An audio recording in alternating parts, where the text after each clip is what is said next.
سلطان العارفین با یزید بستامی رضی اللہ تعالیٰ عنہ، شیخ فرید الدین عطار 627 ہجری، یعنی ان کا زمانہ حضرت با یزید بستامی رضی اللہ تعالیٰ عنہ سے 400 سال بعد کا ہے۔ تذکرۃ الاولیاء کتاب غیر مصدقہ ہے، غیر مستند ہے، غیر معتبر ہے۔ یزید بستامی کی معراج، اندازہ کریں۔ پتہ یہ چلا کہ امام سلمی تک بھی یہ قول نہیں پہنچے تھے، امام ابو نعیم تک بھی نہیں پہنچے تھے، امام قشیری تک بھی نہیں پہنچے اس نے کہا میں ہی ابراہیم ہوں، میں ہی موسیٰ ہوں، میں ہی محمد ہوں۔ یعنی اس کا مطلب ہے 300 سال کے بعد یہ چیزیں کسی نے گڑھی ہیں، منسوب کی ہیں ان کی طرف جو کتابوں میں۔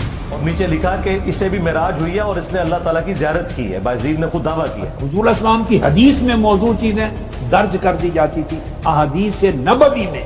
یہ تو اولیاء کا تذکرہ ہے، وہ تو معمولی اس سے چھوٹی چیز ہے۔ سب سے بڑا بابا ان کا باجید بستامی، تذکرۃ الاولیاء کتاب جو دیوبند۔ منافق انسان کوئی نہیں ہے۔ آپ لوگوں نے یہ ویڈیو لازمی پوری دیکھنی ہے تاکہ آپ کو بھی پتا چلے کہ یہ انسان کتنا بڑا ذلیل ہے۔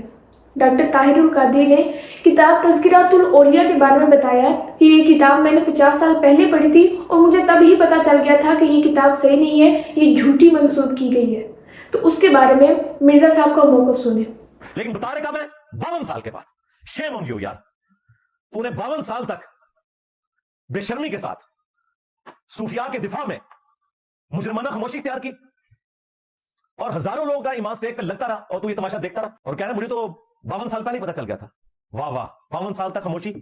اب کون سی ایسی تبدیلی دنیا کے اندر آ گئی ہے کہ تمہیں 52 سال بعد یہ راز لوگوں پہ کھولنا پڑا ہے؟ تو ٹھیک ہے، قبر میں سال لے جاتے ہیں۔ اور کون سا گن پوائنٹ والا معاملہ تھا؟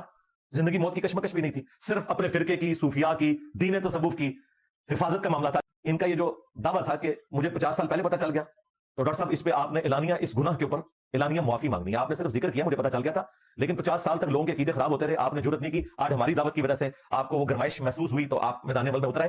آپ پہ اعلانیہ توبہ واجب ہے، چھپ چھپا کے نہیں، اعلانیہ توبہ ہوگی، کیونکہ آپ نے اعلانیہ یہ جرم کیا کہ خاموشی اختیار کی ہے، اور اب آپ نے خود جرم اپنا مان۔ ٹھیک ہے مرزا صاحب، ڈاکٹر طاہر القادری نے خاموشی اختیار کی، اس لیے انہیں اعلانیہ معافی مانگنی چاہیے کیونکہ اس سے لوگوں کا ایمان خراب ہوا ہے۔ ہن ذرا اپنے منجے تھلے بھی ڈانگ پھیرو نا۔ کتاب التوحید عبدالوہاب نجدی کی جو لکھی ہوئی کتاب ہے، اس کے بارے میں 2024 میں آپ کیا کہہ رہے ہیں وہ سنیں ذرا، پھر ہم آپ سے آگے بات کرتے ہیں۔ محمد بن عبدالوہاب صاحب کی اس پوری کتاب جو کتاب التوحید ہے نا، اس میں ایک ہی جملہ ایسا ہے جو شرعی گرفت میں آتا ہے، وہ یہی جملہ ہے۔ اور میں نے اس جملے کے حوالے سے اپنے استاد شیخ زبیر لیزئی رحمہ اللہ سے بھی ڈسکشن کی تھی، اور دیکھیں یہ آج ٹاپک آپ نے پوچھا تو میں نے اسے ڈسکس کیا۔ تو میں نے جب شیخ زبیر صاحب سے پوچھا تو انہوں نے کہا کہ بالکل یہ انہوں نے غلط جملہ بولا ہے، اور کسی نبی کے شان نہیں کہ ان کے لیے اس طرح کے جملے یا ایسے الفاظ استعمال کیے جائیں جو کہ صراحتاً یعنی ایک گستاخی کی کیٹیگری میں چلے جاتے ہیں۔ ہن دسو ذرا کس نے اعلانیہ معافی مانگنی ہے، اور اگر آپ نہیں مانتے تو انشاءاللہ مجھ سمیت یہ سارے اسٹوڈنٹس قیامت میں آپ کا گریبان پکڑیں گے، کیونکہ آپ نے انہیں گستاخی والے عقیدہ کی طرف لگایا، اور وہ بھی انبیاء کی گستاخی کی طرف۔ زبیر علی زئی صاحب سے آپ کی کب بات ہوئی تھی؟ 2013 میں تو ان کی وفات ہو چکی تھی۔ چلے بالکل بھی دور نہیں جاتے، یہی مان لیتے ہیں کہ 2013 میں ہی آپ کی ان سے بات ہوئی ہے، پھر بھی 10 سال تو اسی کتنے دم تے لگے رہے ہو، تب آپ نے کیوں نہیں بتایا؟ ابھی بھی نہیں بتانا تھا، قبر میں ساتھ لے جاتے، گن پوائنٹ والا معاملہ تھوڑی نہ تھا۔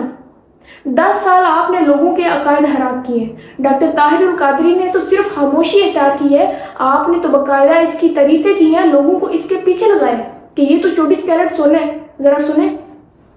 کتاب التوحید ان کی کتاب ہے جو اکثر مشہور کیا ہے، تقویۃ الایمان اس کا ترجمہ ہے۔ نہیں سر، وہ لادہ سے کتاب ہے۔ تقویۃ الایمان میں تو گستاخانہ لینگویج ہے، کتاب التوحید تو 24 کیرٹ سونا ہے۔ آپ پڑھ کے تو وہ دیکھیں اس میں کون سی بات قرآن و حدیث سے ہٹ کے انہوں نے لکھی ہوئی ہے۔ 24 کیرٹ سونا ہے، اور اس میں کون سی بات ہے جو قرآن و سنت کے خلاف ہے؟ انبیاء کی گستاخی والا عقیدہ جو آپ 2024 میں آ کے بیان کر رہے ہیں، یہ قرآن و سنت کے خلاف نہیں ہے؟